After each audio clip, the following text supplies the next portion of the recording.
เป็นเพลงลูกทงบ้านนาสื่อเสียงบ่ดังก้องฟ้าขอให้การดาฟังก่อนน้องคงมีสุขว่าเสียงของไผงามงอนอย่าเฝ้าลมตัวหลับนอนจงฟังอ้ายก่อนเถิดนะเสียงห้องบรรเลงเป็นเพลงลูกทงอีลีฝากให้สาวชลบุรีคนที่อายหักผู้สาเดือนห้าหน้าแล้งวันแพงอายสิไปหาคอยอายก่อนเด้อแก้วตาอายจะไปหาเดือนห้าสงกรานต์สาวเมืองชลบุรีที่อายไปฝันทุกคืนทุกวันใจอายนั้นยังหาบ่ลืมน้องบอกว่าหากอายนั้นยังจำทุกคืนบ่ลืมบ่ลืม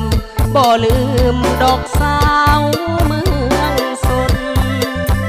อายขออำลาแก้วตาน้องจงสุขีสุขเถิดสาวชลบุรีคนที่ไอหักหน้ามนเดือนห้ามาใหม่ขวัญใจอย่าได้กังวลให้รออยู่ที่เมืองชนอีกบ่ดนจะหวนคืนมาใหม่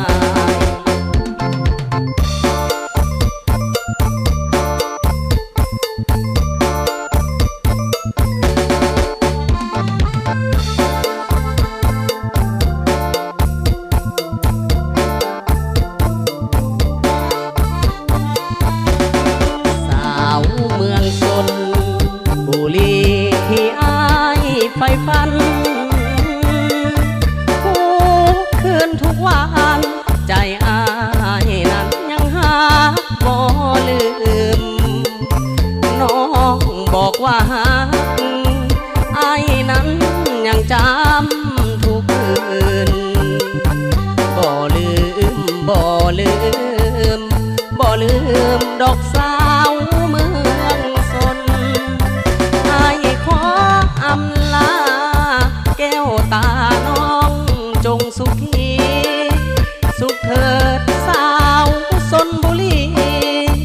คนที่ไอหักหน้ามนเดือนห้ามาใหม่ขวัญใจอย่าได้กังวลให้รออยู่ที่เมืองชนอีกบ่